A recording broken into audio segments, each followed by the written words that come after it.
for our eyes, we will now move to food for our thoughts and minds.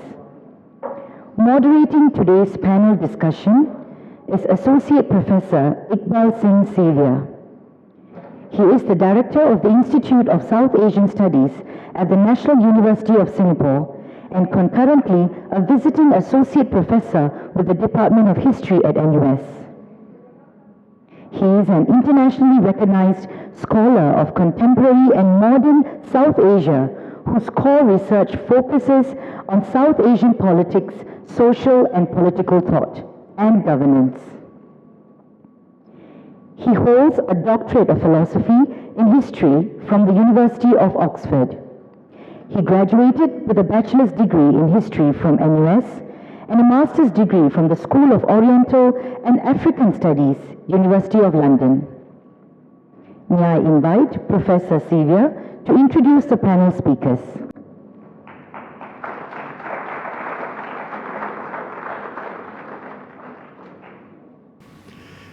Good evening, everyone. Thank you for joining us today, and it is my pleasure to be moderating this discussion. Mr. Satwinder Singh is currently a Sikh lecturer with the Central Sikh Gurdwara Board in Singapore. He previously served as a lecturer and principal of Sikh Missionary College in Rajasthan, India. He is dedicated to learning, educating, and sharing with others who are keen to join him on the journey of exploring the wealth of Sikhi and Sikhism. He holds a master's degree in religion and English. With that, Mr. Satwinder Singh, please. This is a basic, and our founder of Sikhism, his name is Guru Nanak. And the name Guru Nanak is also conveys the message. This is a combination of two words, Na, Anak. Nanak. Anak means ego, Na means no, no ego, a man without ego. This is a real barrier in between our spiritual journey. We always feel, even if we have something, we get so egoistic. I know so many things from where we started. Sikh means learner, and learners shouldn't have any ego. So that was the message conveyed by Guru Nanak, even in his name. The founder of Sikhism, the founder of Sikhi, Guru Nanak, he was born, his Prakash was in Pakistan in 1469. Kartarpur Sahib, Nankana Sahib, to whom we called now. This is a birthplace that we can see in the picture now. Now it looks like this. There is a very big Gurudwara which is called Nankana Sahib. Nankana is Nanak Ana. Ana means coming. So the place where Guru Nanak Sahib came. Nankana. And this is the fifth biggest religion as well, and in the world we are around 27 millions. Most of us are in Punjab, US, Canada, and definitely few are in Singapore and in every part of the world basically. And Guru Nanak Sahib conveyed three important messages. Earlier, Mr. Ten was also talking about it, like we have one spiritual life, we also need to take care of our social life. Guru Nanak Sahib did not say we have two different lives. Single person, every person must take responsibilities in both of the ways. Don't leave your family by saying, I'm a religious person, I'm reciting his name. And don't leave your responsibility for your family. And don't forget God by saying, I'm taking care of family, that is enough. So the three pillars, which are the main three Sikh beliefs, which are, first one is earn an honest living. Everyone, even if we need to recite his name, still even if we have some food or something, then only we'll remember God, right? So basic thing. Kirt karo means do work, earn money, but earn with honesty. Don't steal. Don't make any kind of any scams. Earn an honest living. And not only earn, while earning, don't forget God. Recite his name. Then you will be very loyal to your work as well. If the next person, even if whatever work you are doing, if you see God in everyone, then you cannot cheat, you cannot hurt, you cannot kill, you cannot beat. And the third one is, if you are able to earn, don't keep it with yourself. Share it with others. Share with less fortunate. So in the sharing, there are so many things, not only about wealth. Maybe someone is not that strong enough that who can give a lot of wealth, but maybe he's very wise and intelligent.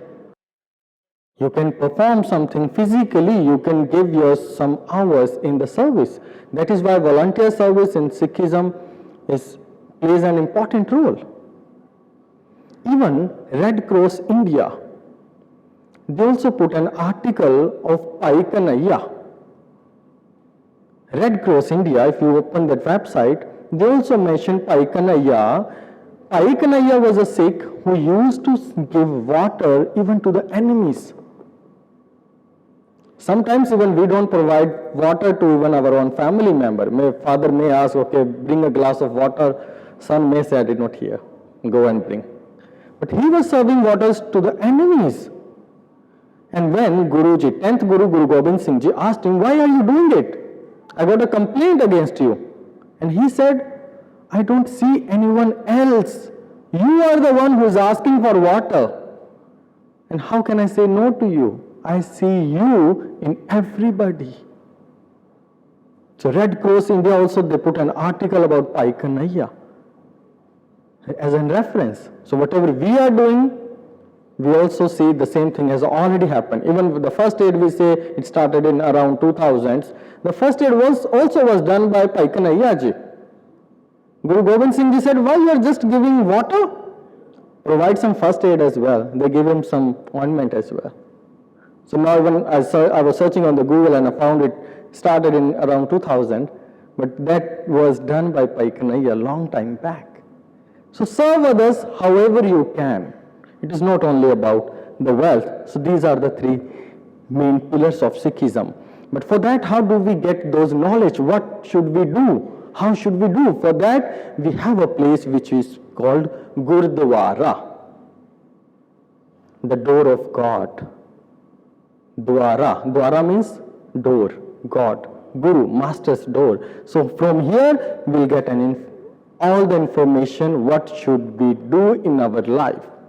And this Gurdwara is Golden Temple. Basically, the real name is Harmandir Sahib. It's in Punjab, Amritsar. It's an aerial view. If you see, there are 4 gates. And even the golden part also have the 4 gates, which means the oath that you read in Singapore every day about the unity, that message was of Guru Nanak Sahib, long time back was given. The same message of oneness. All are one. No discrimination on the basis of gender, color, caste, religion, or nationality. All are welcomed. And it was a very big thing at that time, when even if you need to go to the temple, you must belong to certain caste, otherwise you are not allowed. And raising voice at that time, everyone is welcome. It was not a small thing. At that time, even now we talk about women empowerment, Guru Nanak Sahib said at that time, So kyo manda akhiye, jit jamme rajan. The one who gave you birth, you are saying bad to her? How ungrateful you are. That was the voice of Guru Nanak Sahib. So this is a Gurudwara that we see. Even in Singapore, we have 7 Sikh temples. Here we have Langar, community kitchen. That was also the first message, one of the first thing of Guru Nanak, where he got 20 rupees from his father to do a profitable business. But he spent those money to serving food to the needy ones, to the hungry people. He said, this is the real profit. And definitely it is a real profit, because it is still going on, and generations will see in every Gurudwara. And in Gurudwara, again, the message of oneness. Everyone sit on the same level.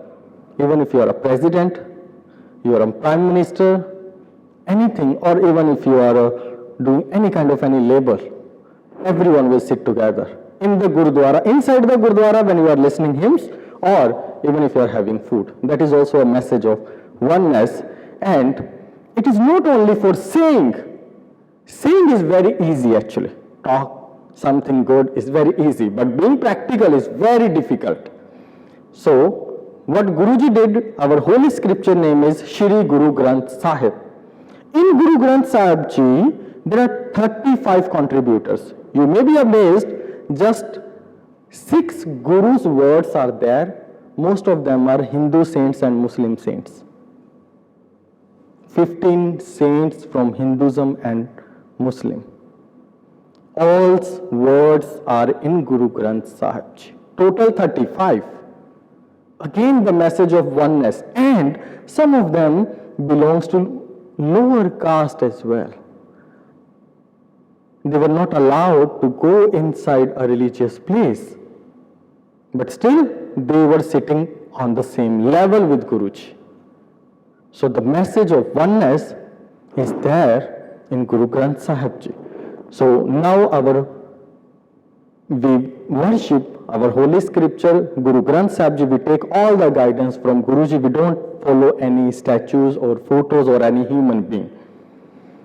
And identity, we have 5 kakars, 5 Ks, which was given by Guru Gobind Singh Ji. So these are the 5 Ks. K means starting from K. Like K is hair, and then we have a kada. It is like handcuff of God, don't do anything bad. And then we have a comb in the head to keep it clean. Then we have a kirpan and kachara. That we were showing some weapons there also, which we call shastras. So this is the basic identity, 5 things. And in the last, Ik Oankar and the Khanda, these are the symbols of Sikhism. Ik Oankar is the first message of Guru Nanak, first message of our holy scripture, which means God is one and everybody is one. Take care of everybody. Don't discriminate on anyone. So just pay respect to everybody. So these were some basic things, and Khanda is also shows like God is the one who is taking care of everything. So later we'll discuss more if you have any questions. So just a little bit short overview about Sikhism. Thank you very much once again. Vaheguru Ji Ka Khalsa, Vaheguru Ji Ki Fateh. Thank you, Satwinder, for that introduction to the foundational principles of the Sikh religion. I think that's definitely raised some questions, and people will curiosity to know more as well. I would now like to introduce our next speaker, Ms. Dupinderjeet Kaur. Ms. Dupinderjeet Kaur is an associate lawyer with Duane Morris and Selvam LLC. Outside of work, she actively contributes to the community through ad hoc voluntary work such as attending Meet the People sessions at Tanjung Pagar and attending activities arranged by the Topayo CC to assist the elderly.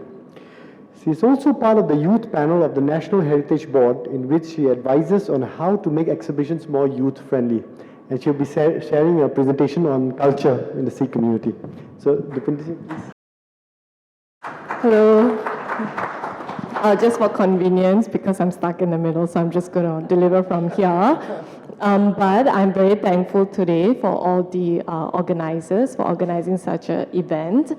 And secondly, for giving me the opportunity to present on culture. And obviously today I'm the rose amongst the thorns. But also I want to share that I am not an expert on Sikh culture, Punjabi culture. So later on, do direct your questions to the more expert panelists that we have, but I will try my best. I am one of those individuals who have learned about my culture through lived experiences and what has been passed down from generations, like what Prof. Tan mentioned earlier. So before I start on my presentation, sorry, my script is not cooperating, but okay. So I'll be sharing more about Punjabi culture. And even though the Punjabi culture encompasses more aspects, I will only be sharing on some of the key ones. At the outset, I think it would be beneficial if we could just clear certain terminologies, because a lot of times you would hear, are you a Sikh? Are you a Punjabi? Or is it Sikhi culture? Is it Punjabi culture? So I think it would be good that we can just get the terminologies out of the way. So first, Sikh or Sikhism it refers to the religion, while Punjabi is actually our language. So we speak Punjabi. The terms Sikh culture and Punjabi culture are often used interchangeably, but it is crucial to recognize the distinct aspects that characterize each of the terms. So Sikh culture is intimately tied to the Sikh faith. which was founded by Guru Nanak Dev Ji, as what Mr. Singh mentioned earlier, back in the 15th century. And Sikhism is not just a religion, but it is a way of life with its unique set of beliefs, practices, and principles. So a lot of Sikh culture is tied to the Sikh religious practices and beliefs, such as we have the concept of langar, and you will also get to taste langar later on. But at the same time, we need to appreciate the fact that because the Sikh faith emerged from Punjab, a region in India, a lot of our Sikh culture is intertwined with the Punjabi culture. So Punjabi culture is a broader term that encompasses the cultural diversity of the entire Punjab region.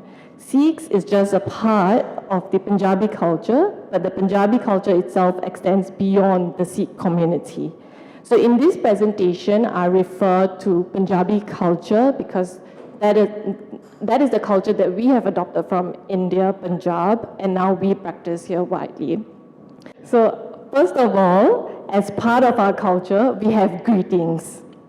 Greetings encapsulate cultural values and norms, and that's why I would like to, thank you so much.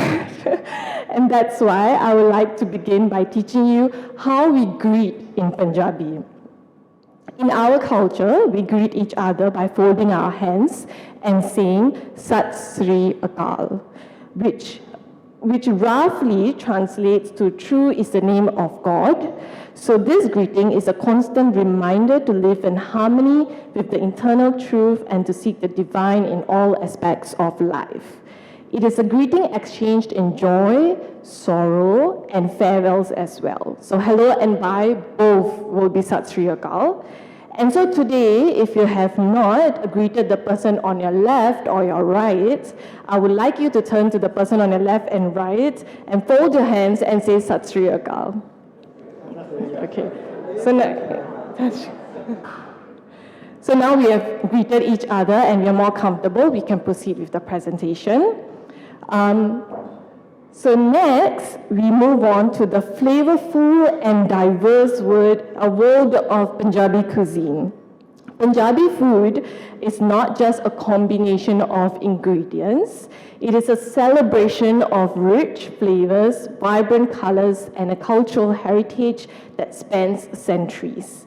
We always start our meals with a starter. So let me introduce to you what our starters are. Examples will be tandoori roti, naan, and paratha. Not all images are here, but I leave it to you to explore when you go to Little India.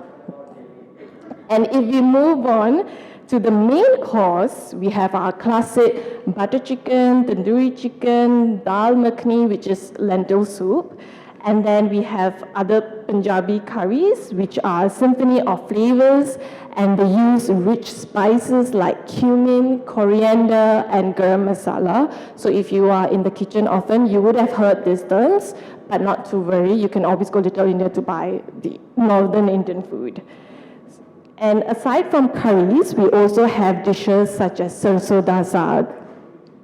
And because we always have space for desserts, it is only justified that I also talk about Punjabi sweets. We begin with the iconic gulab jamun, which is deep-fried dough balls soaked in sugar syrup, and I think you would have gotten a sample of that at one of the exhibitions. We have burfi, which is a confection made from condensed milk, sugar, and various flavors. A crowd's favorite is also jalebi, which with its spiral shape and vibrant orange color. And at this point, I would also like to say that I have not cooked any of these dishes, but I have only tasted them.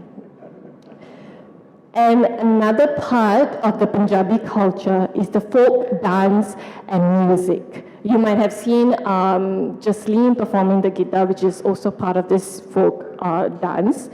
The Punjabi folk music is filled with infectious beats and lively nature, such as the dole that you saw earlier. The lyrics of Punjabi folk songs often mirror the joys and sorrows of life. For example, we have Suhag, which are still sung during weddings, which echo a young Punjabi girl's feelings and draws attention to the young girl's hopes, dreams, and joys of life. So sometimes certain suhags would express the sadness that she has when she needs to leave her parents' home to go to her in-laws. And for dance forms, we have Bhangra and Gita. Originally a harvest dance, Bhangra has evolved into a global phenomenon, captivating audiences with its dynamic movements and rhythmic footwork, and it is usually accompanied by a dole. That is a dole, a double-headed drum.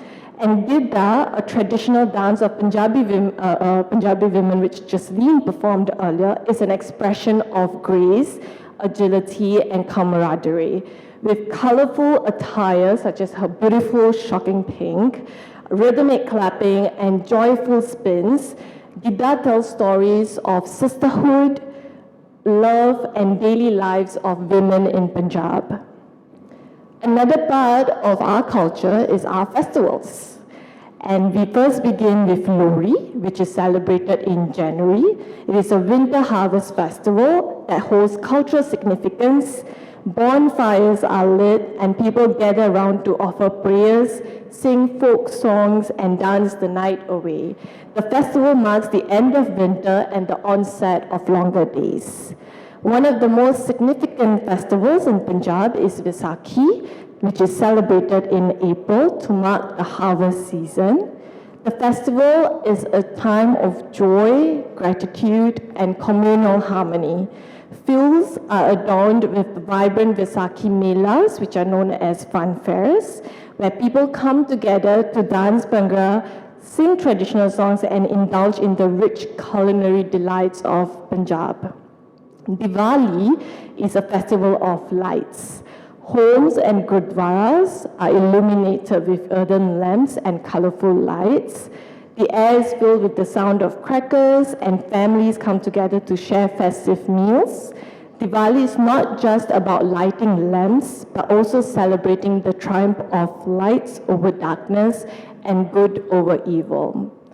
Hola Mahalla is celebrated a day after Holi, which is a martial festival initiated by Guru Gobind Singh Ji, which is our 10th Guru. It showcases the martial prowess of the Sikhs through various events like mock battles and displays of physical strength.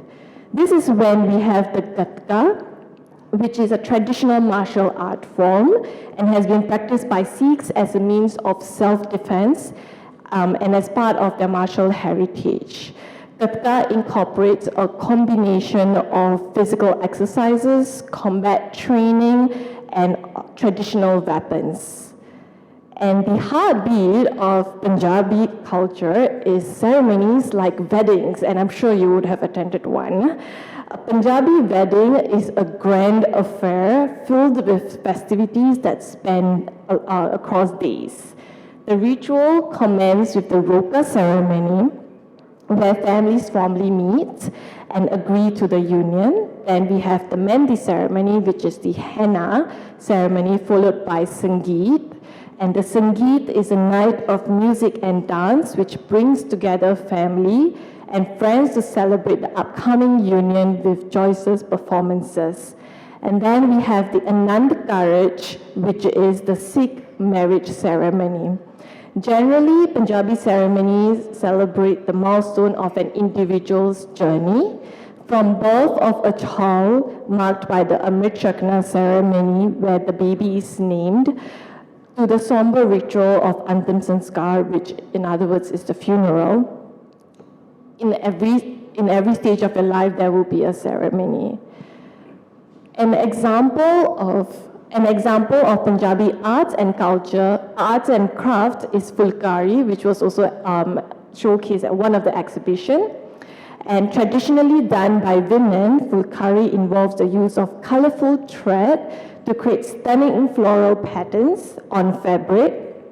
Another form of Punjabi arts is the art of Punjabi Jutti making. Punjabi Juttis, which are the traditional footwear, is adorned with colorful embroidery, beads, and sequins. And they're just not shoes, but they're exquisite pieces of verbal art which you can later see at the exhibition. And that's all I have for today, so I'll pass to the next speaker.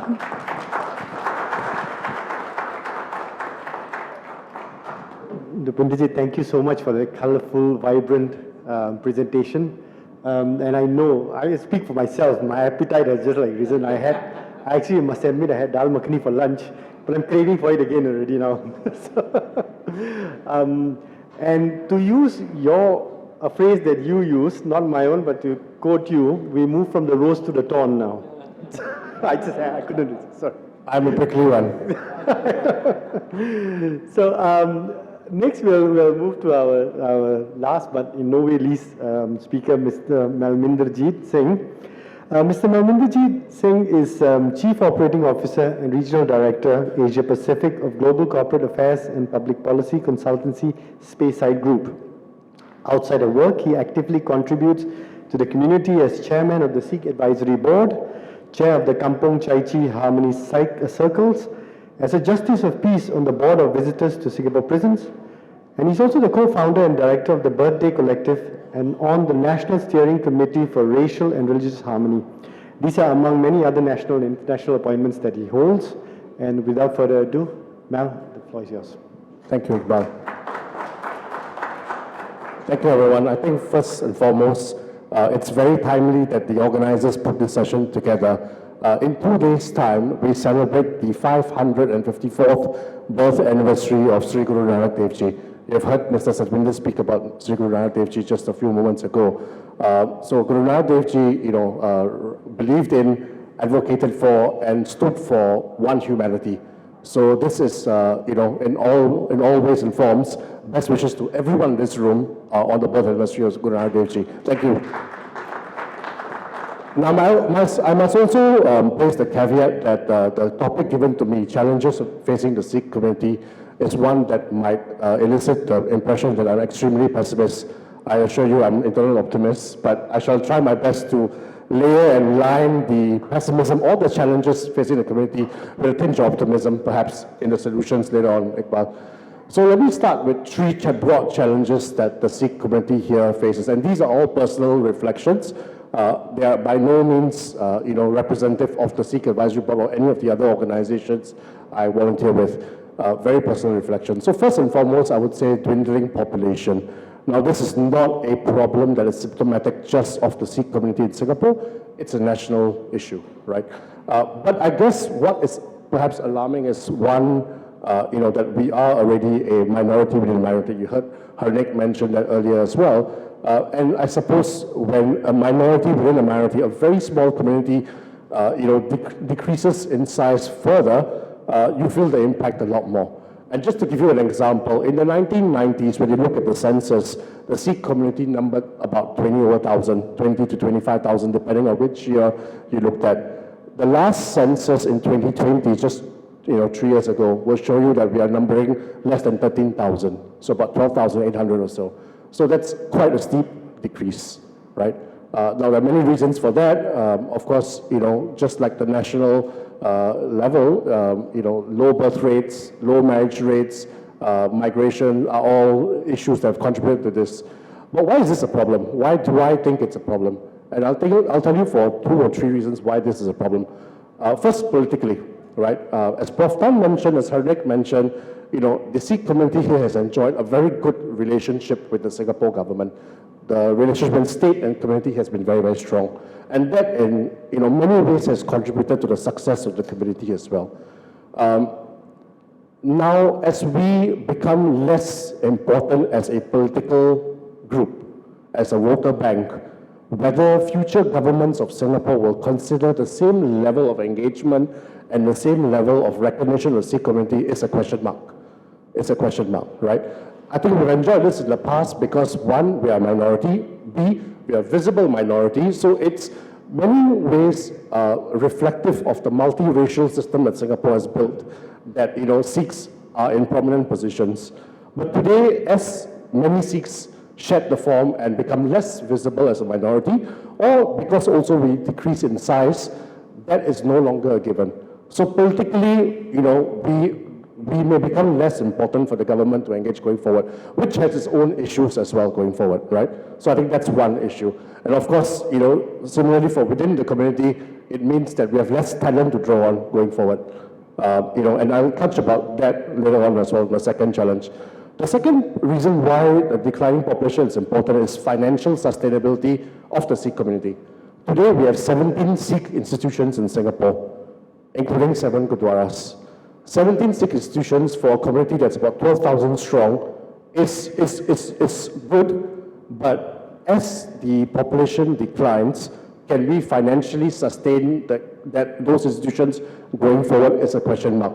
Especially when many of the institutions, including the Gurdwaras, rely slowly on attendance, congregation, donations, membership fees for a huge chunk of their revenue.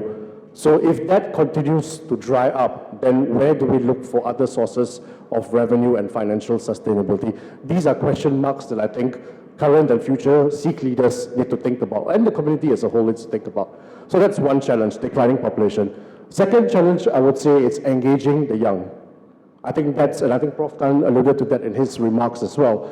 Engaging the young becomes very, very important. And there are a few factors here. From the religion point of view, I think language remains a barrier. In the past, many of the Sikhs in Singapore, a lot of them were either immigrants straight out of Punjab, so language was something that they spoke, Punjabi language was something they were very accustomed to, or they were direct descendants of immigrants. So the language was still very much spoken at home. Today, that's no longer the case. I and many others in the room are third generation or fourth generation, Singaporeans. Today, many of us, including my parents, at home, we speak English, right? That is, of course, our fault. I'm not blaming anybody else. I think it's our fault. But it does mean that the language is now no longer a first language, even though it's a mother tongue. It's no longer something we're as comfortable with. So my children, and I think a lot of younger people in the room, may not be able to, relate directly with the language, even though the Singapore Sikh Education Foundation does a phenomenal job in training cohorts of young children, every batch, every year, in taking second language as Punjabi. But still, that is done in an academic sense. When it comes to understanding the scriptures and understanding the religion, there is a gap. There is a gap. So, as a result, a lot of young people today who may have that language barrier, they may find that the religion is less accessible to them because of the language. So that's one, right? So engaging the young from a religious point of view becomes a challenge. Second point is, and I think we saw this accelerated a lot more with COVID, with the advent of technology. Today, congregation, prayers, and worship, a huge chunk of it is also available online. And we saw that with COVID, right, where the Gurdwaras were physically shut for certain periods of time or constrained in terms of who could attend and how many could attend. And therefore, a lot of the worship moved online. So a lot of the young people today, and I hear this quite a lot from young people I speak to, say, why do we need to go to the Gurdwara when a lot of it's online? I don't agree with them. I'll say I don't agree with them because the Gurdwara has got its own place and value. But yet, this is an increasing school of thought.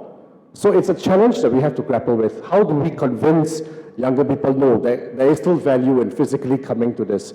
But both of these two things will mean that, the future generation of Sikhs will find themselves even less connected to religion if this is not corrected, right? So that's the other one. And that then means that, we may see an erosion of Sikh values. And you see some of that already happening anecdotally. But it also might mean erosion of Sikh values happening at a more accelerated way and rate going forward.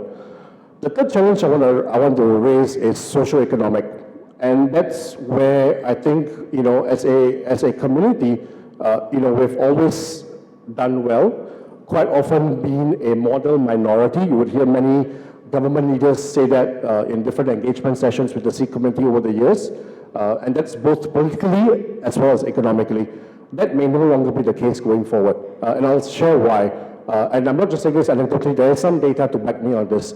So if you look at some of the recent census, so 2015, 2011, 2015, 2020, you would see that the rate of education of Sikhs increasing, right? There are more Sikhs going to varsities, more Sikhs going to universities, but at the same time, there are also more Sikhs not completing primary school education. So we have a divergence. We have a divergent population where there are more who are educated, there are also more who are less educated. So the inequality and gap within the community therefore is increasing. But if you also see this, and I saw this anecdotally, the 2010 census, but not so much the 2020 census because I haven't really done justice to that. But you would see that despite increasing education at the upper level, incomes have not risen in comparison.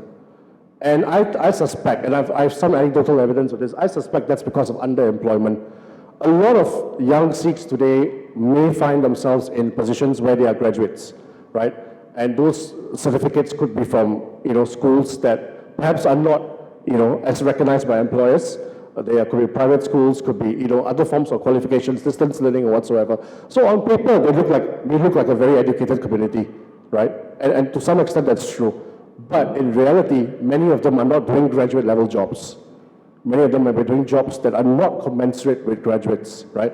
And, when I was volunteering with the Young Sikh Association, the YSA groups over there, they still do the graduates tea event, where every year we recognize graduates within the Sikh community. And when I was with YSA for about 10 years, I made it a point every graduate tea reception to talk to the graduates to find out what they were doing next or what they were really doing, because the tea happened at some point in years. Some of them had already graduated 6-9 months before, so they would have landed a job by then. Many of them would have. Quite often I was alarmed because many of them were either not in employment or they were doing employment that was not commensurate to their graduate level. So anecdotally, I feel that's a problem. And I feel quite strongly that that is continuing to be a problem. So that means that socioeconomically, the Sikh community could find itself in a position in the future where there's higher inequality within the community.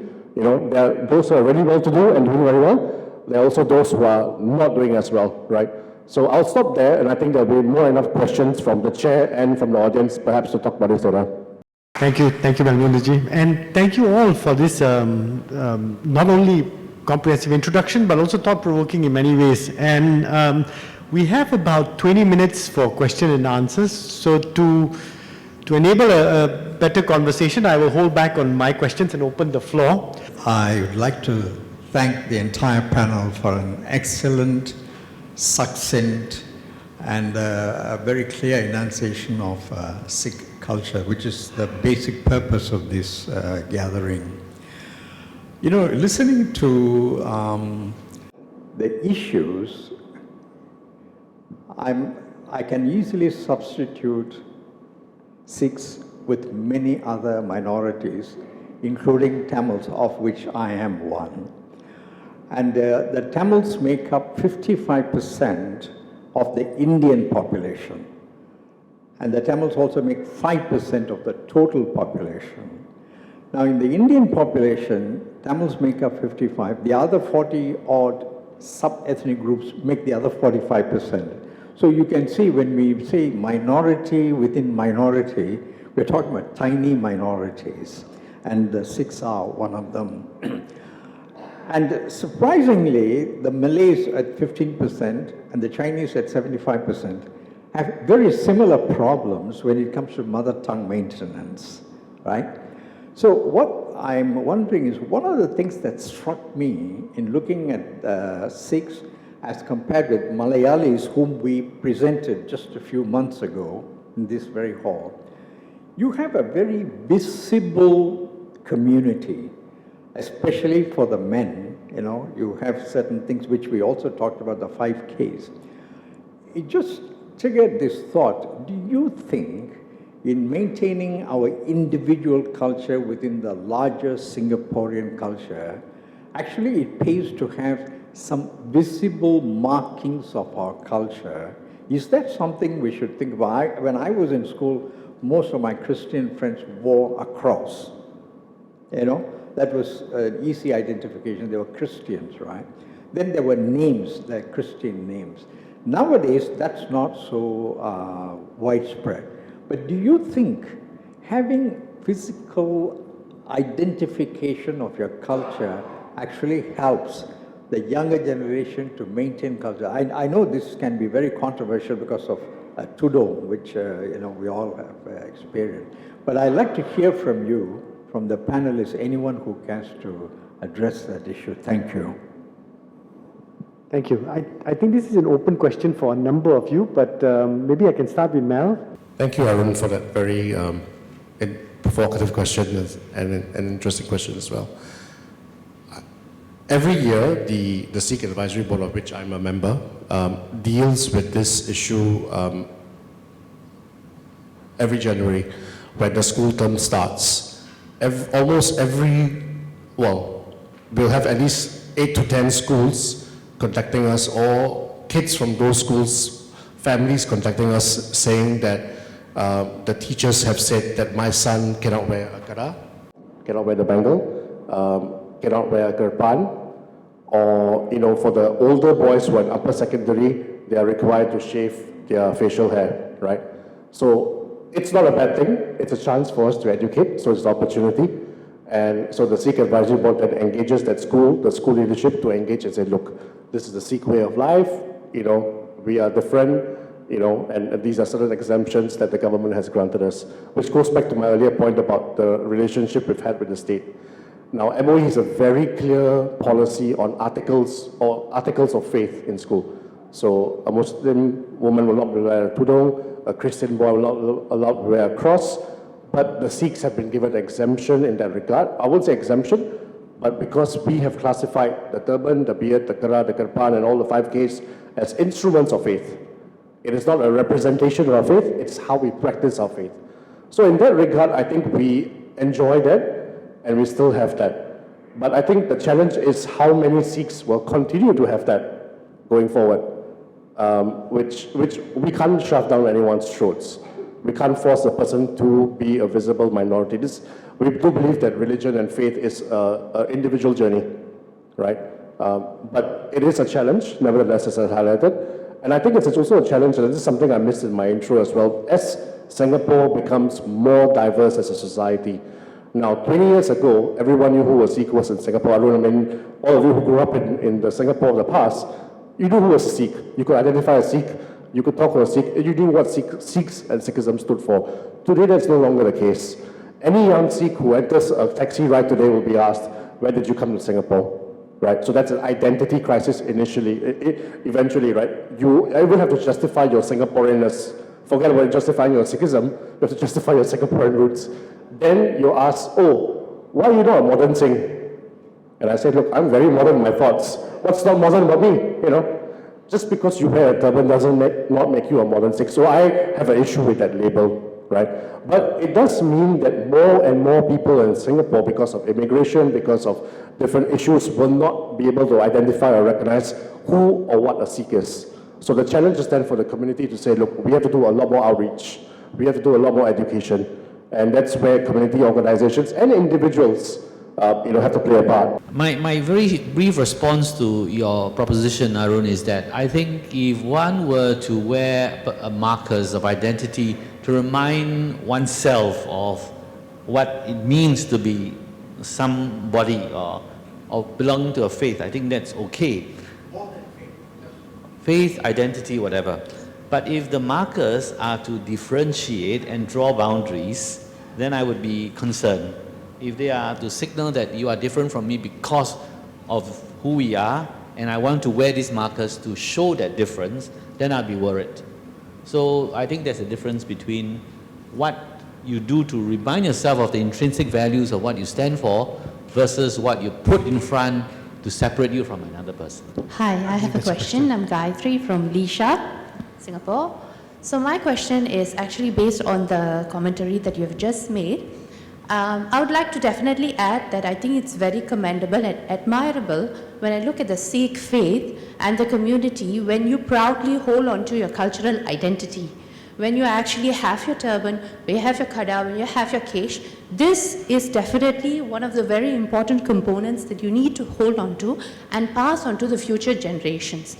And as Mr. Arun Mahindran also has mentioned, that the rest, the 55% of us, we do not have any, or maybe we have already let go of the cultural markers and identifiers. See, the thing is that this is a problem that's not just within the Indian race. It's throughout Singapore. All races are facing some kind of a cultural erosion and disassociation, cultural identity crisis. So my proposition, just like how the Sikh faith has been keeping it going, I really feel that it is very encourageable to have everybody to actually celebrate their faith and to wear their cultural identifiers. And the thing is that this should not be a point of divisiveness. It should be a point where we should not be racially tolerating people, but actually racially accepting people for who they are, how they present themselves, and what religion or culture they come from. Thank you very much. Thank you. I just want to add that, because I work in the university sector, there's this concept called cultural appropriation, right? Which is rubbish in my view, because it is really, it promotes divisiveness, in the name of appreciation of another culture. So if a Chinese woman were to wear a sari, people say, oh, you're culturally appropriating, taking over somebody's culture, which is rubbish. But young people sometimes feel that way. So I advocate that, in a cosmopolitan culture, we should all celebrate each other's differences. Yeah, actually being an Indian woman, and actually speaking for the Indians on behalf of everyone over here, we are actually extremely proud of our culture. So if anybody from any nationality, even Singaporeans or even foreigners, when they drape the sari, when they walk to Little India for cultural awareness and appreciation, when they drape the sari, we are extremely proud and we are very happy. Actually, we never ever had an issue of cultural appropriation. We've never ever framed or blamed or faulted anybody for that, because we're extremely proud and we are actually a very, very inclusive community. So we are actually very, very happy to have everyone celebrate our culture. Thank you. I just want to say, all of you who are non-Sikhs here today who are wearing the turban, a round of applause for you. Thank you very much. Sorry, can I just add on? I just wanted to see I would like to think myself as a youth, but the point on cultural erosion and all that, I think before we go to the country that we live in, the acceptance rate or any other policies, whether they are favorable, unfavorable to us, everything starts from home. And nowadays, it is very common for young Punjabi children not to be speaking Punjabi language. Even though we have the Sikh Education Foundation, it is still up to the parents' decision whether do they want their kid to be speaking Punjabi, do they want them to be enrolled in the Sikh Education Foundation. And this is why I say everything starts from home. So if within each household, if the parents can start speaking Punjabi, or you practice certain cultural practices, talk to them about the faith, or like dinner time conversations doesn't have to be channel news about news, or like about work. It can be about your culture, it can be about the practices, or it can be about sharing stories about your grandparents. I speak Punjabi at home precisely for the reason that because my dad converses in Punjabi. And I don't think I would be fluent in Punjabi if I wasn't practicing speaking Punjabi out of school or just speaking on once a week with friends and so on. So I think it's not got to do with identity alone. Identity plays a significant role because once you see the turban, you know that it's a Sikh. But then we have Punjabi women as well. I mean, I can easily blend in. I don't wear a turban. But we still keep our culture alive by starting from each of our homes and then educating the others and the majority population of our different practices, beliefs, and rituals. Yeah. Hi, I'm Ganga. So it's not a question, actually, it's just to add on to the challenges. So I'm married to a Sikh, and I have two girls, right? So I practice Hinduism, but my husband practices Sikhism. So what we try to do at home is enrich them with both the culture. But the challenge is, we both practice our own religion, right? So with the kids, we agreed that we leave it to them as they grow, for them to choose. But we do both. I mean, for Diwali, we go to the temple, we also go to the Gurdwara, we celebrate all the occasions. So it's just a challenge with the multicultural aspect. We've grown up, we respect all cultures and we practice them in our own house, we practice both. But it becomes a challenge with the children. And, even speaking Hindi, I don't do it. Amit doesn't speak Punjabi, the kids do English. And then we struggle with second language. But it's, one of those challenges, right? So as parents, we try and educate, and we give them we teach them how the religion is about. But what they go on to do, so just adding on to the challenge of the future, we leave it to the kids to decide. Where that will head, I don't know. So it's just about those challenges as a parent as well, from a household where we come from different cultural background, how do we then impart our own? And it's a constant conversation. So even here today was to get the kids to listen and to be here and get exposed. But that's our journey. I don't know where that will head. So it's just adding on to what we think about, and quite thankful for the event today. Thank you. I think that's a very important self-reflection about not just your own family, but I think the entire issue of identity as we evolve in a specific context, but also generational shifts that you notice within communities themselves. So I think this is more of an open question that we should leave with, I believe so. Thank you for that. There's another question there. Thank you. Hi, I'm Shen Ting, a student from Singapore Polytechnic. I actually have two questions. The first question is that a number of challenges that you've mentioned today are very valid, and I completely agree with that. It is something worth thinking about. But that being said, how are these challenges actually being tackled? And in your opinion, for all the panelists, in your own opinion, what do you think is the future of Sikh, as what Professor Tan has mentioned? Thank you. Let me use that as the last question, because we're running out of time for the question and answers. And I think maybe we could go around to all the speakers, if everyone could take a minute or so to answer that. What is the future of Sikh identity? And if I could just add to that slightly maybe, that what is Sikh identity today? We've seen what the culture is, what the foundational principles are. But as generations change, as families change, as society evolves, identity evolves as well. So just a parting shot there. So each of you, if you can have a minute or two. The truth is, future comes from present, that we all know. As you saw, social you read, we normally read this proverb, we heard this many times.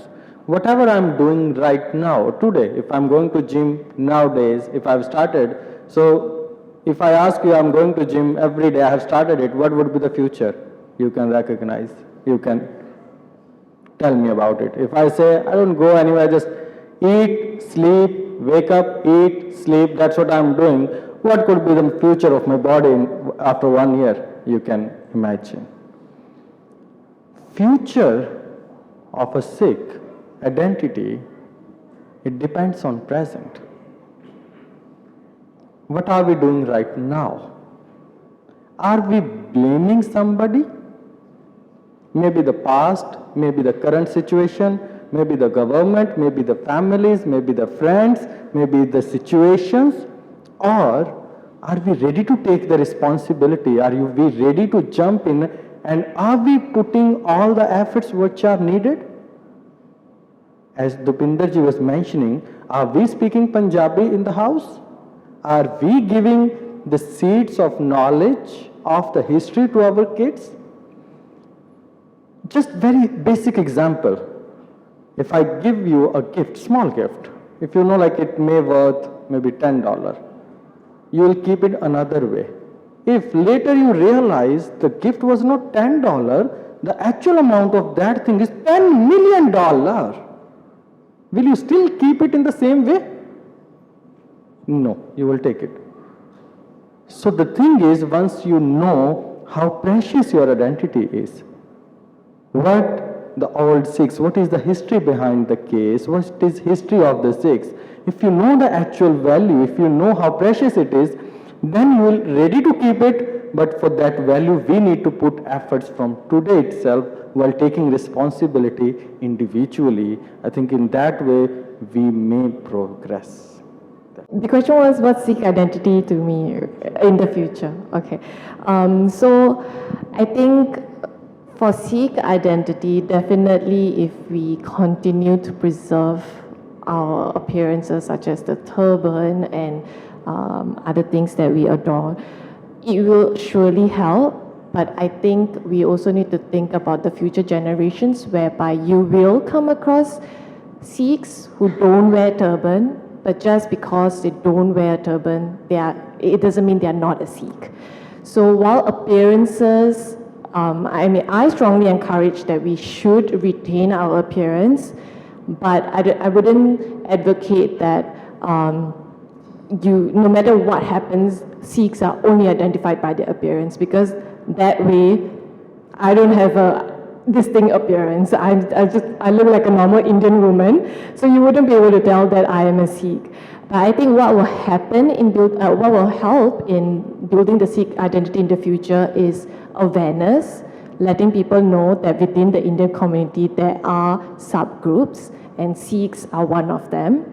So while appearance is an easy way to be attached or learn about the Sikhs and identify them, it doesn't mean that, if the man is not wearing a turban, he is not a Sikh. So I think knowing about the other aspects of our identity, culture, rituals, practices will equally help in preserving the Sikh community and identity in the future. Yeah, thank you. Let me address the question on religious identity first by defining what is religious, or what is Sikh identity rather. Since Sikh is a religious term or religious connotations, I guess the identity has a religious connotation as well. For me, the Sikh identity means that it is always work in progress. Always work in progress. No one has arrived. Not one single person has arrived. No one is perfect a Sikh, right? So it's always work in progress. That means the person who has got the visible form as well, who says, I've arrived, that's not what Sikhism is about. The person who doesn't have a visible form, who also says, this is me and that's a finite way of me, is also not what Sikhism is about. We all address that we are all somewhere along the path in that journey. We all have an end goal. The end goal is defined, the end goal is very clear, the end goal is non-negotiable, non-debatable. Where we are along the path and how long we take to get that end goal is our own respective journeys. I think that is Sikh identity, and that to me doesn't change, doesn't evolve over time. That has been there since the time of the Gurus and will probably remain as well. Now, a quick one on the challenges. I think in terms of the challenges that I said, I may have sounded very pessimistic. I apologize for that. But I think the challenges, it's not for me or any one individual to solve. It has to be a community-led approach. Now, in 2011, the Sikh Advisory Board set up had a retreat of Sikh community leaders. Prof. Tan was very kind to facilitate that session in 2011. And from that session, we identified a few issues, problem areas, and we also came up with some concrete solutions to those. I think it's perhaps time for the community again to come together to say, look, these are the challenges, and what can we do to solve these challenges? I think that's imminent. Of course, on a personal level, I think all of us have an individual role and responsibility to play. On a personal level, I have 3 children, so I've done more on my part to make sure the community doesn't dwindle in numbers. But jokes aside, to the younger people, please do get married, please do have children. You heard earlier from Satwinder, that's also a responsibility that we have to the community and to the faith and also to the theology as well. Thank you. The essence is kept and preserved in one way or another. The form may change a little over time because of changed circumstances, and if the form does not affect the content too much, then I think Sikhism will be okay. But if the content changes, then I think the essence of what it means to be a Sikh or what it means to practice a religion may alter fundamentally. So this is the thing that is unknown. But the form, the content, in my view, has to be kept. The essence has to be preserved. And if that's the case, I think with certain alterations, with certain changes in form, I think it should not, in a way, fundamentally affect the future of Sikhism. Thank you, Professor. On that note, I have to call this stimulating and interesting discussion to a close. Please join me in thanking all our panelists today.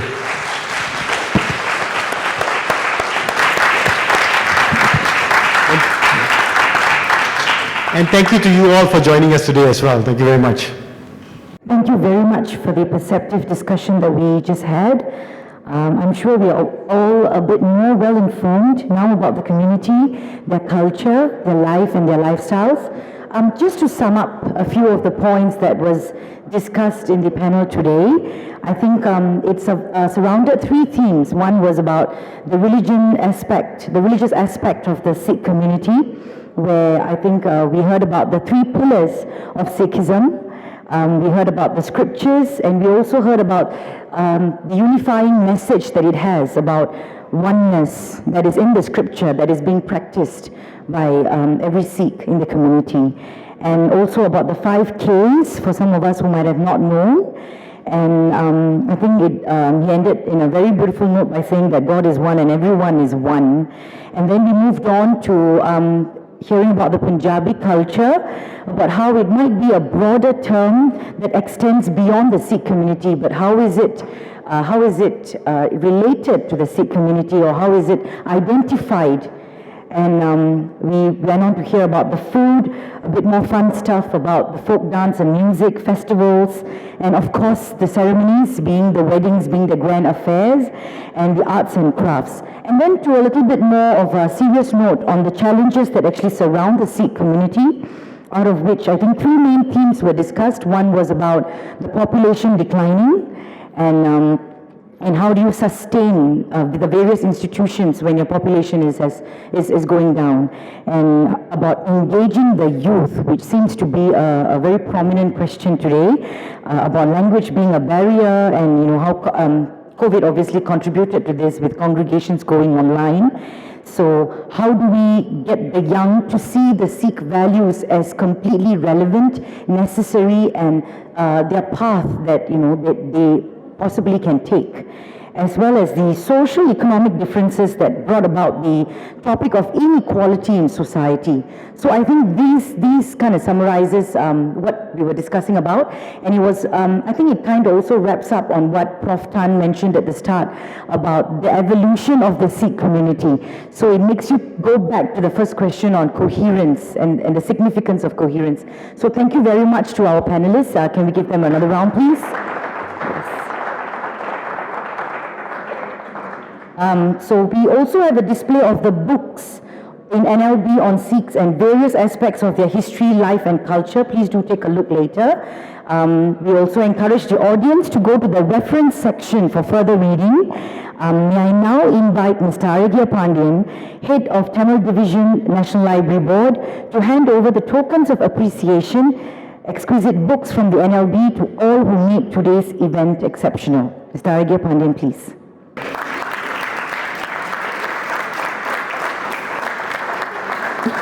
First up, we have Mr. Rajvinder Singh to collect the token of appreciation on behalf of all the dancers.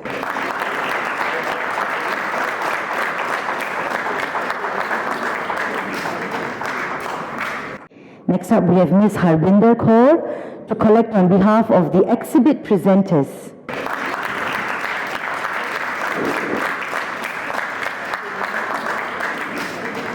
Mr. Harnik Singh, on behalf of Sri Guru Singh Sabha sponsorship of food.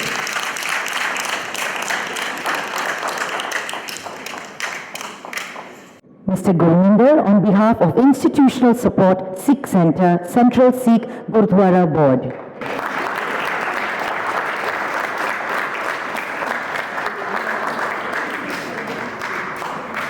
And now our keynote speakers. Professor Tan Tai Yong, President, Singapore University of Social Sciences and Chairman, Institute of South Asian Studies, National University of Singapore. We have our moderator, Associate Professor Iqbal Singh Sivia, Director, Institute of South Asian Studies, National University of Singapore.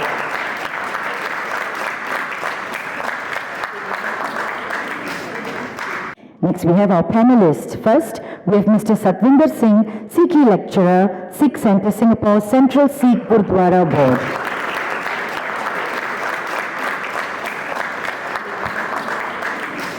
Next, we have Ms. Dupinder Jeet Kaur, lawyer and member of the Youth Panel, National Heritage Board.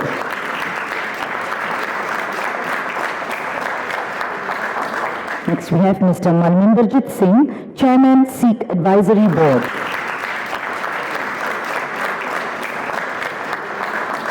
Thank you very much, Dr. Aragya Pandian.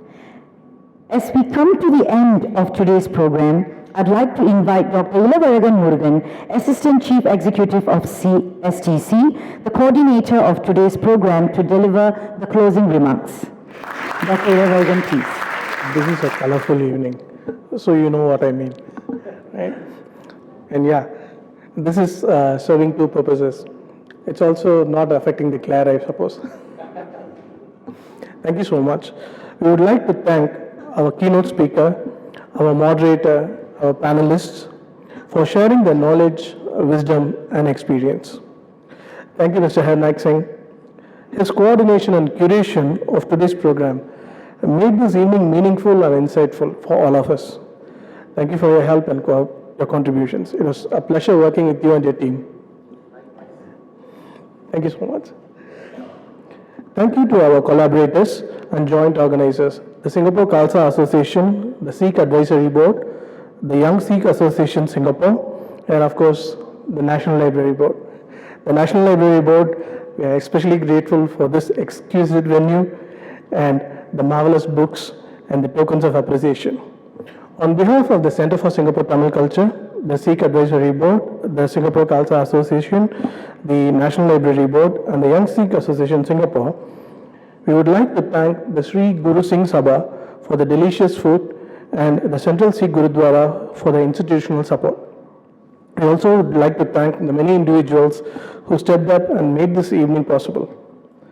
Thank you guys for taking your time on this Saturday evening to attend, understand, and appreciate such events on intercultural understanding and appreciation. Thank you all once again. Good evening. Thank you, Dr. Ilavaragan. Once again, a big thank you to every one of you for making time this evening to join us and learning the cultural insights into the Singapore Sikh community. We hope to see you at future CSTC or Center for Tamil Culture and NLB events. So before we go for dinner, we can't end the night without watching a pulsating Bhangra performance by Sher Punjab Bhangra Singapore. Let's give them a round of applause.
Today I spoke about the challenges facing the Sikh community in Singapore. There are three challenges that I focused on. One is the declining population or the community size of Sikhs in Singapore. Now that's not different from the level of declining population across Singapore that you see. But I guess when you are a minority within a minority and you are a small community like the Sikhs are, the impact is felt quite large. And there are two issues with this. One is that as a Sikh, society needs to be able to better understand who we are, and as a declining population, that challenge becomes even more acute. Who is a Sikh? What is a Sikh? So as a result, the Sikh community has to do a lot more outreach to the wider society to educate and create awareness of what the Sikh community stands for, what our values are, and how we are a part of the larger social fabric. The second point, of course, is sustainability of our institutions and the organization as a whole. With a declining population, things like financial sustainability come under the microscope. So as a community, we need to look and think innovatively and creatively at new sources of funding to ensure that our organizations and our community continue to have the resources that allow us to punch well above our weight even in the future. Thank you to the organizers for organizing today's event, which is on Singapore Sikhs. Above all, I would also like to thank the organizers for giving me an opportunity to be part of the panelists today. Being part of the panel today, I shared more about the Punjabi culture. A lot of times, the Sikh community has been identified with the form or the identity that we come with, which is the wearing of the turban for men. But other than that, we also have the cultural aspects such as the food, the festivals that we celebrate, and the ceremonies that we have within the culture. And I'm appreciative to the organizers for giving me this opportunity and platform to share more about the Sikh culture. I think such events are crucial in today's day and age because it helps not only to create awareness amongst the non-Sikhs in Singapore, but at the same time it also helps to educate the young Sikhs in our community that may not have been able to grow up with such cultural practices within their homes. So I do believe that events like this shed a lot of light on how the different communities are practicing within Singapore, and especially thankful to the organizers for shedding light on the minority of a minority, which are the Singapore Sikhs. Thank you. I would like to thank the CSTC for organizing today's event.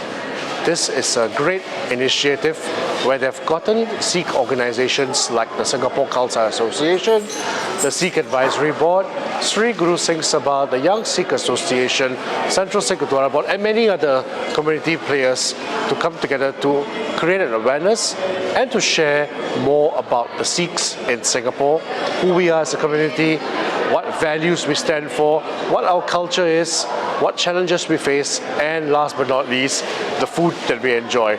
So thank you everyone for joining us, and I'm so grateful for this opportunity. Look forward to many more such opportunities to share about the community.